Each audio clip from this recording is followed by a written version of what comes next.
Let's talk about Story Framework's NPCs. This tutorial will cover going through the process of setting up NPCs, how you can modify NPC dialogue, and how to communicate between multiple NPCs and have their replies change each other's dialogue. So let's jump right into it. In the content browser, I'm going to just be using the NPC interactable base blueprint for this example. So I'm going to drag one out and rotate him, and then I'm going to duplicate a second one too. We're going to be using these as our communication examples. So let's jump right into it. Let's select our first NPC. Let's extend this details panel. Now, at first glance, all of the different options and settings that can be customized can be quite daunting. I do understand this, but the reason that we have so many settings is obviously for further customization and control over what happens during conversation. This tutorial is going to aim to break everything down in a digestible fashion, and hopefully by the end of this tutorial you'll be able to easily start creating NPCs of your own. So let's jump right into it. Underneath the default section in the details panel of your selected NPC, you'll get prompted with an animation to play. This sort of serves as a idle animation, as we have here, and we also have the head location offset. This will be mentioned further on, but this is essentially the location that your player's camera will look at when we start NPC, or when we start conversation, sorry. So I think the default head location for player characters is about 70 units from the origin. So we're going to set this to 70. We'll probably come back and change this value at some point. Now back up, we're going to look for the NPC section, and we're going to dive into the things here. So we have our dialogue sets, and we have is dialogue skippable. This one is pretty straightforward. If it's set to false, the player can't skip any dialogue or subtitles that are being displayed. If it's set to true, then the player can skip these subtitles or dialogue. Dialogue sets should be looked at as a collection of replies and information that can be swapped to or used initially when starting conversation. So we can go ahead and create our first dialogue set. The first dialogue set will always be the dialogue set used when we initiate conversation and the player doesn't have any consequential tags. This again will be touched on a bit later on. We're going to go ahead and set the name of our first dialogue set to initial. This will tell the NPC manager that this is the first entry in our dialogue sets, and this is the initial entry that we want to use when we start conversation. Go ahead and drop this down. We'll have our NPC name, we'll have an option to restart conversation, and we'll have an option to allow player movement. So NPC name, we'll name our NPC Jason for this example. We'll have restart conversation set to true. We'll have allow player movement to false. And now we will dive into the NPC dialogue. So if we drop down our first entry in our NPC dialogue, and then drop down the next section inside of our dialogue, this essentially serves as a reply. So consider the entries inside of dialogue as replies as a whole. So we'll get our drop down for our replies, which we'll dive into in a second. We'll get our dialogue sound, which we'll set to demo speech. We'll have our subtitles, and we'll have the option to add or remove a consequential tag. Now again, we'll touch on this a little later on, so for now we'll just leave these as none. In subtitles, again, these are entries, and each entry will consist of a text and a subtitle delay. So let's set this first subtitle text to "Hi there, friend." We'll say we want this subtitle to be displayed for about 1 second. Let's actually make it 1.2 seconds. Let's add another subtitle and drop this down. And the second subtitle text will be "What is your name?" Let's change this delay to about 1.6 seconds, as it's a little bit of a longer sentence than the first one. So we would change our delay relative to the length of the sentence. Then we can drop down the reply section inside of this dialogue reply. We have the select on reply. So this serves as the target reply that the player picks. Since we have no previous replies on this NPC yet, we can set this to initial, so that we're telling this reply that this is the first reply to display, or the first set of replies to display. We have a reply timer, so this will serve as a timer that counts down when this reply is prompted to the player. We can also then select a reply when this timer is finished, and we also have an option for is last reply. Is last reply means that when this reply is chosen by the player, it will be the last reply that will play before exiting conversation with this NPC. Meaning if this is checked and this is set to true, no more reply options will be displayed, even if you do have reply options added in here.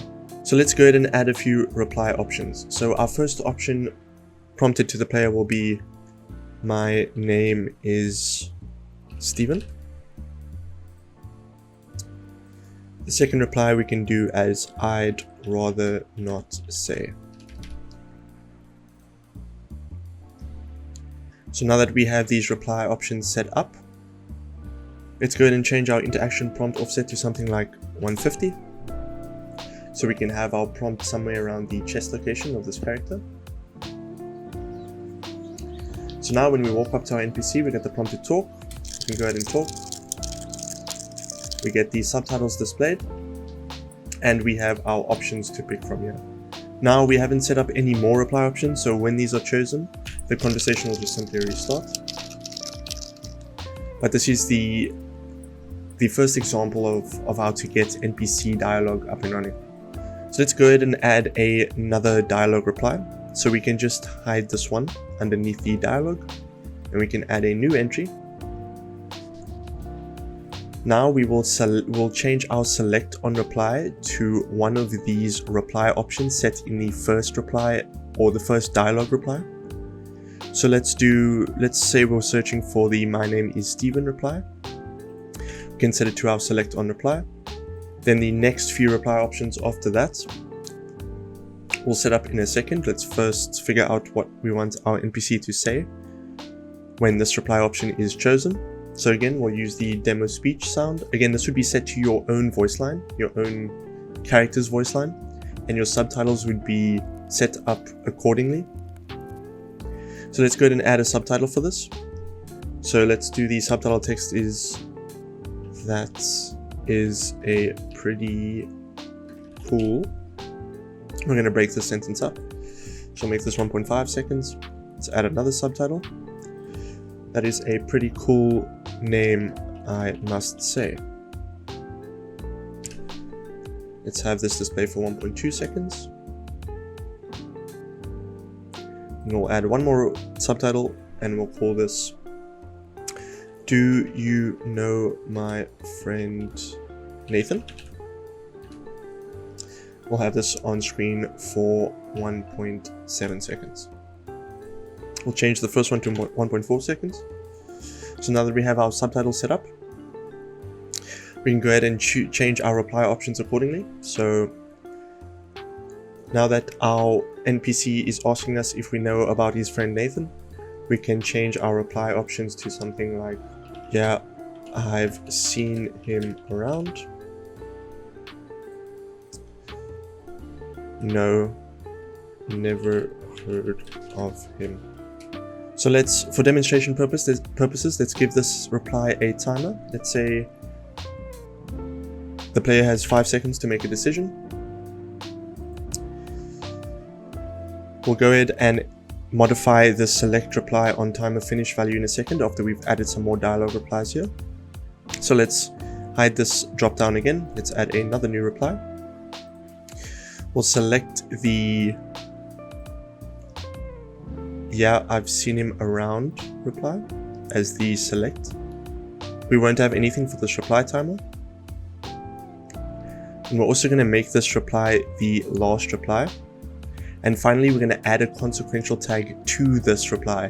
So these consequential tags are added to the reply that you have set on the select on reply. So let's add the consequential tag seen Nathan. Let's add some subtitles after we select this reply. Let's say, oh cool, you should 1.4 seconds for that subtitle. You should go and talk to him. Make this one 1.4 seconds as well. Let's give it the demo speech. We have this set as our last reply. So we do not need to add any reply options to this one. Finally, we're going to add one more reply. Again, this one is also going to be a last reply. And we're going to select on reply. We're going to change this to the second option that we have prompted over here, the no, I've never heard of him. We're going to set that as our select on reply. This is the last reply, so we don't need to give any reply options. No reply timer. We're going to give this the demo speech and just a simple singular subtitle that will say the NPC said bummer. Now we can go ahead and copy this select on reply, this no, I've never heard of him, back into our reply that we are using the reply timer on. We can do the select reply on timer finished to the second option here as well. Just for demonstration purposes, you would have a separate reply, or normally you would have a separate reply for the select reply on timer finished. So we can go ahead and test this out now. Let's hit play. We walk up to our NPC and start conversation. We'll get the subtitles and our previously set up prompts or replies. Let's say we select the my name is Steven.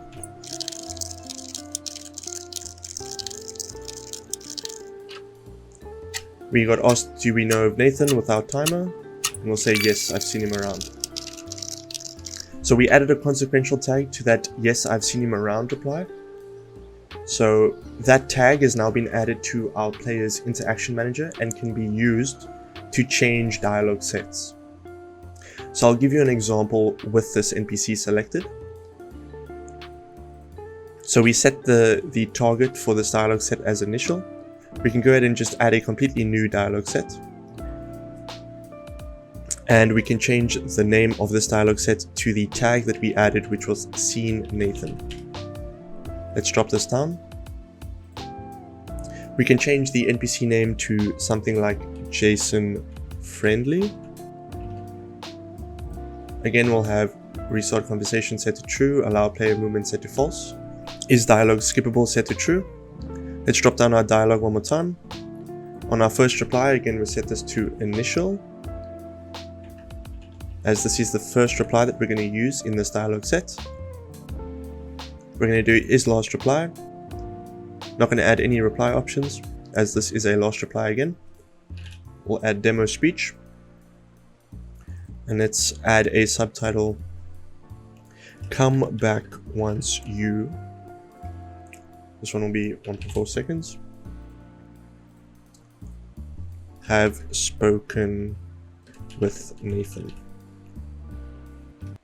And again, 1.4 seconds. So very simple. Now when we choose that reply that has the consequential tag, this NPC's dialogue will change to the seen Nathan dialogue set. So we can go ahead and test this now. We'll just skip through the subtitles for this demonstration. We'll choose my name is Steven. We have our options here. We'll do yes, I've seen him around. We exited conversation as that was the last reply in that dialogue set. If we talk to this guy again, we'll see we are now getting prompted with that single reply from him, which was come back once you have spoken with Nathan. So this same logic can be applied to multiple NPCs. So let's go ahead and select our second NPC.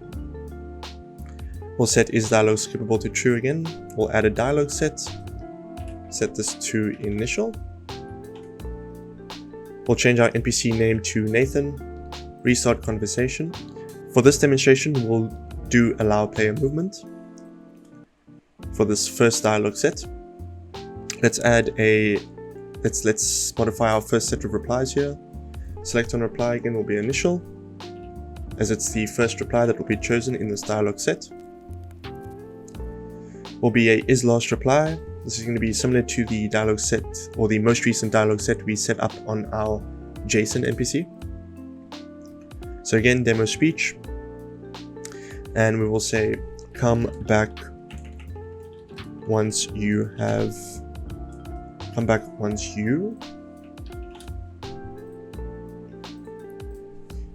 spoken to Jason.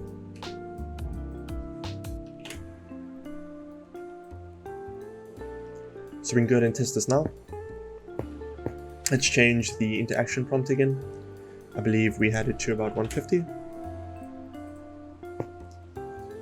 So we walk up to Nathan. So we have Nathan and Jason. We walk up to Nathan, we have allow player movement set to true, so we can move our player around while we're talking to this NPC. If we move too far away, the conversation will just stop. It will immediately stop. So we have that first dialogue set up for Nathan, saying that we should come back once we've spoken to Jason. Let's now again add a second dialogue set to Nathan.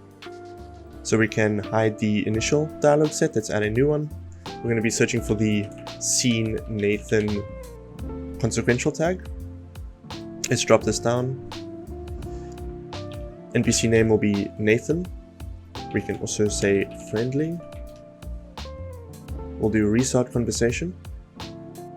We'll have allow player movement set to false for this one. Then let's modify our first dialogue set. Again, just for demonstration purposes, you would have more elaborate replies set up here. I'm just doing single replies just to quickly explain this process. So again, select on reply will be initial. Reply options, we're going to leave as false because again, this is going to be our last reply. No timer or select reply on timer finished. Let's do demo speech for our sound again. Let's add a subtitle. Let's say, awesome to hear that you have heard of me. So we have our subtitle set up with our dialogue set, which is targeting the scene Nathan consequential tag. So we can go ahead and test this out fully now. When we go up to Nathan and we talk with him, we're getting told to come back once we've spoken to Jason. So we can go ahead and speak to Jason. We get asked our name. We can say our name is Steven. We'll say it's pretty cool, and if we know about his friend Nathan, let's say we have seen Nathan. Now if we go back and talk to Nathan, we can see his dialogue set has changed and he has said that it's awesome that we've heard of him. So that covers basically the entire process of setting up dialogue with NPCs and communicating between NPCs. One more thing I want to touch on is the NPC's custom cameras that can be used. So scrolling down underneath camera, we can choose a use custom camera. If we have this set to true and we have allow player movement set to false, we can then use these custom camera transforms. So I'll go ahead and demonstrate this now using Story Framework's editor utility tools. So the NPC character camera is the camera location and rotation that will be used when the NPC is speaking, and the player character and camera location is the location and rotation of the camera for when the player is prompted replies. We then have a set character location. Since we're using set values for these transforms of the cameras, we might want to set the character to a specific location that's in frame of these cameras. So we can go ahead and demonstrate this now. So when our NPC is speaking, when Jason's speaking, we want our camera to be sort of somewhere around here. We can go into our editor utils or editor utilities, over to our viewport camera section. We can go ahead and copy the camera location and paste this into the NPC character camera.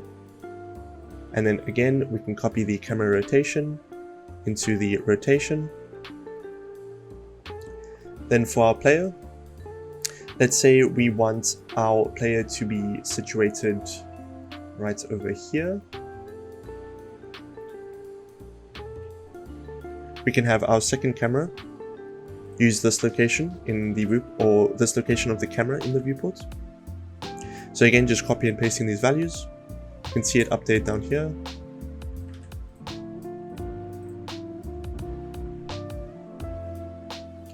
Now what we can do is, with this NPC selected that we're using as reference for the character's location, we can just simply go ahead and copy this location and set it as our set character location.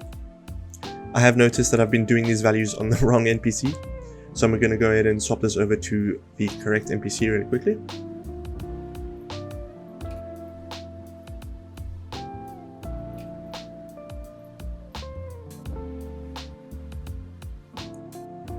Now again, copying the reference character location and pasting it into our set character location over here. Now we can go ahead and demonstrate this. Delete our reference character. You can see we have our camera set up here now. We hit play and we go ahead and talk with our NPC. The first camera will be swapped to when Jason's speaking, and the second camera will be swapped to when we get prompted our options.